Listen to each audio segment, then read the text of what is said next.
Hello, this is Julian with Coffee Reviews, and today we'll be reviewing the Auromar Firestone wash processed Panama from Apollon's Gold. And there's the bag right there.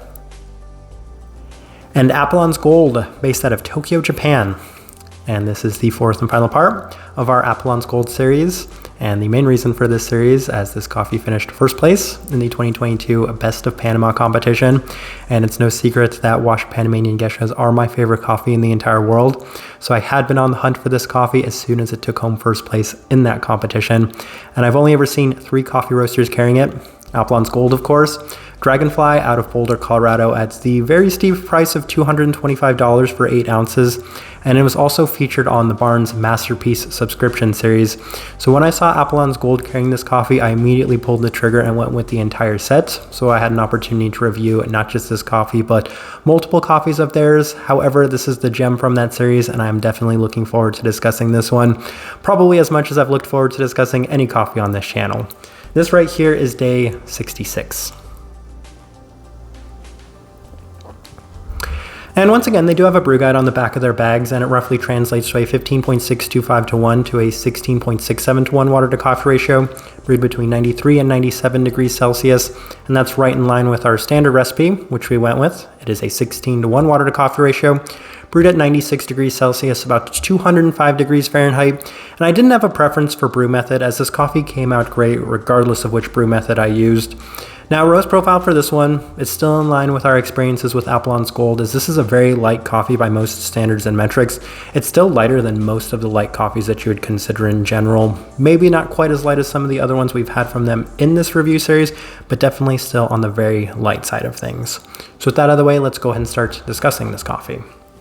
Day 46, first impression, and wouldn't you know it, I let the coffee rest for 46 days. I've been waiting for the Best of Panama award winner, and I have an asterisk here because I was sick on this first impression. That's the way the world works, unfortunately, sometimes. But it did immediately offer some immense complexity with a very high level of elegant sweetness.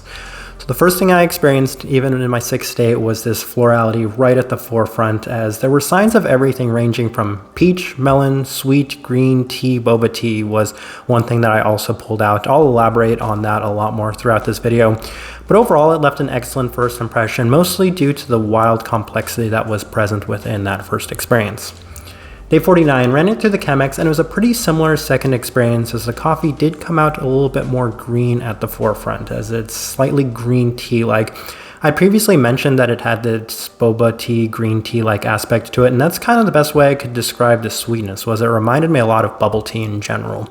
There was an almost creamy vanilla-like structure to the sweetness as well, with a bit more body than expected, as it continues to remain soft, elegant, and sweet in what was an ever-changing cup. There was so much complexity within this cup from both of those first 2 experiences, and I was sick on both of the first 2 times I tried this coffee.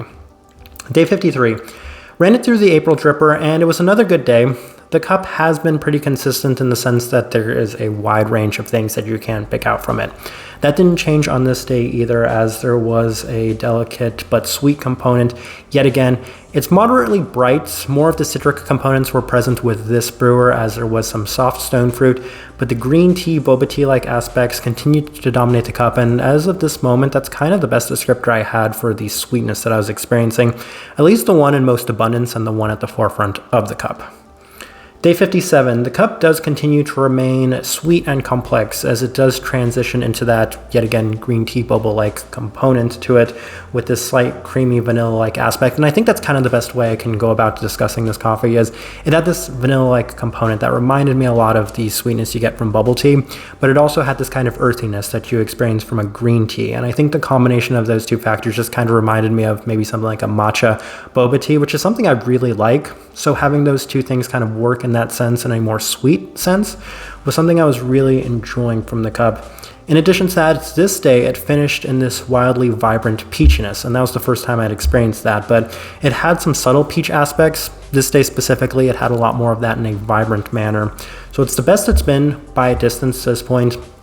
It's layered and enormously complex, and that's been what the experience I've had to this coffee has been. So we're going to continue on to day 60, as once again, I can't express just how much complexity there's been in this cup, as there was a slight grain-like aspect, but it was reminiscent of Fruit Loops, which is interesting because I've said one of my main reasons for loving Panamanian geishas in general is because they can taste kind of a little like sweeter cereal. So most notably, I think of Fruity Pebbles, but on this day, it was a little bit more in line with this kind of Fruit Loops-like aspect.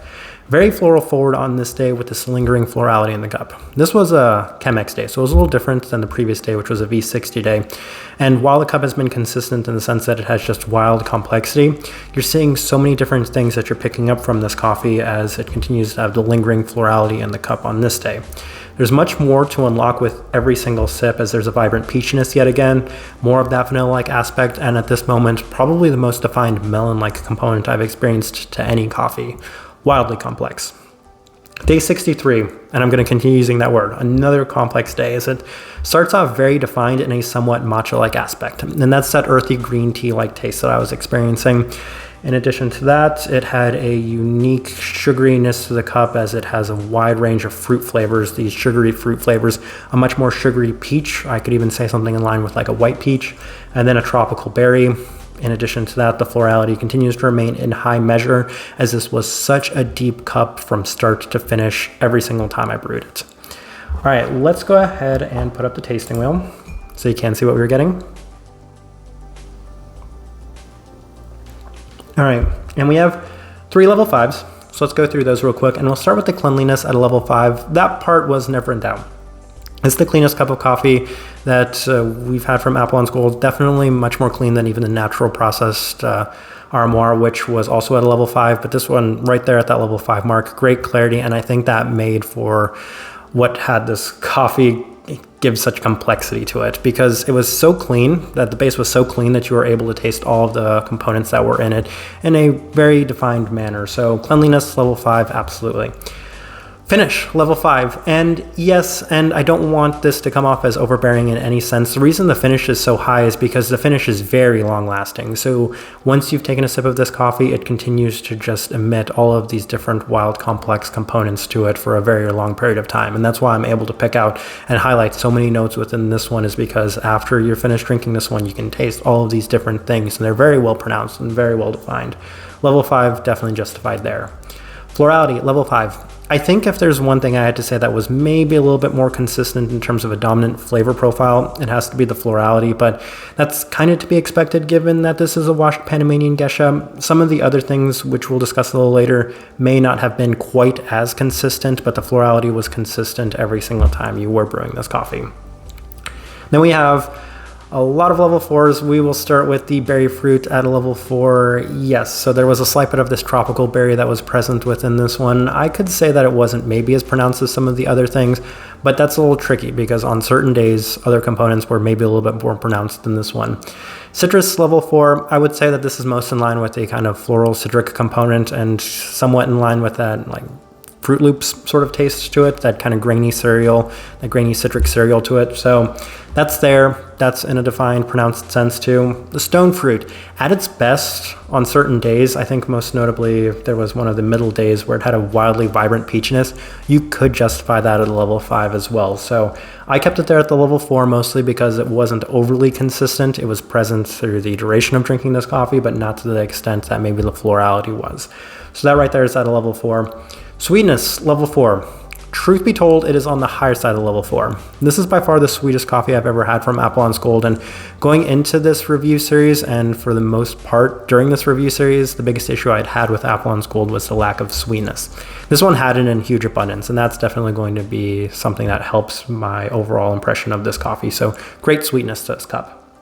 And then a couple of level 3s I think are worth mentioning, and we'll start with the acidity level 3. While this one was maybe a little bit more bright than a natural Auromar, this one didn't have the same level of brightness that I've experienced from a lot of their other ones, which is, again, fine by me. I'm actually quite happy with it being there at that level 3 mark.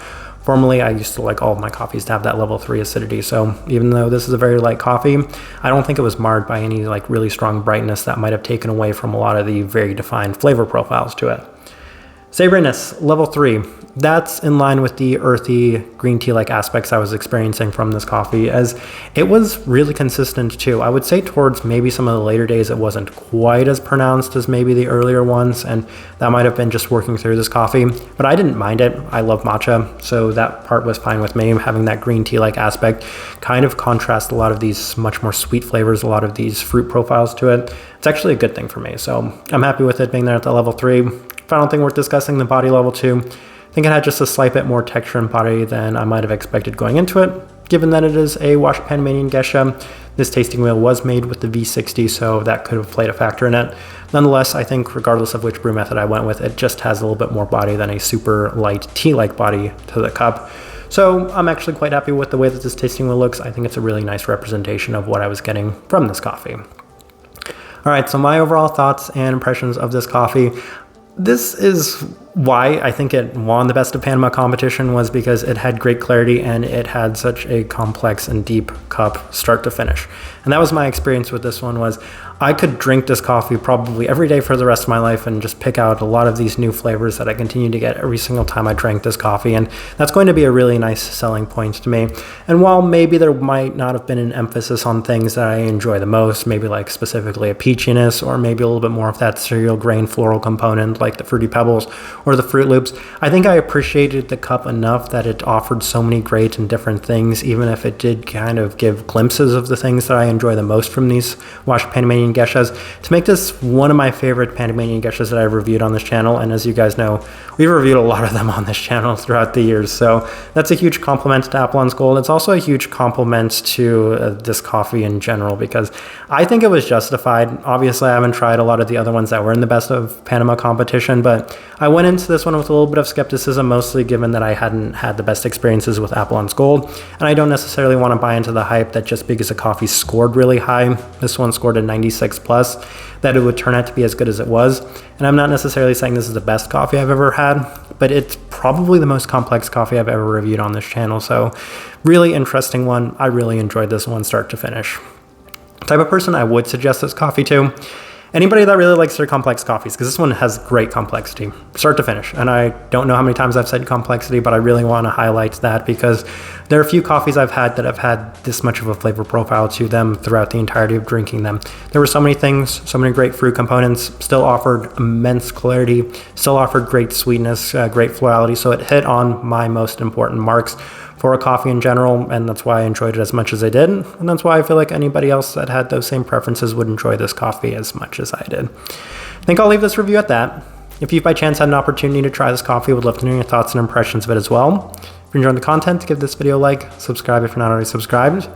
This right here has been a review of the Firestone Auromar Wash Process Panama from Apollon's Gold.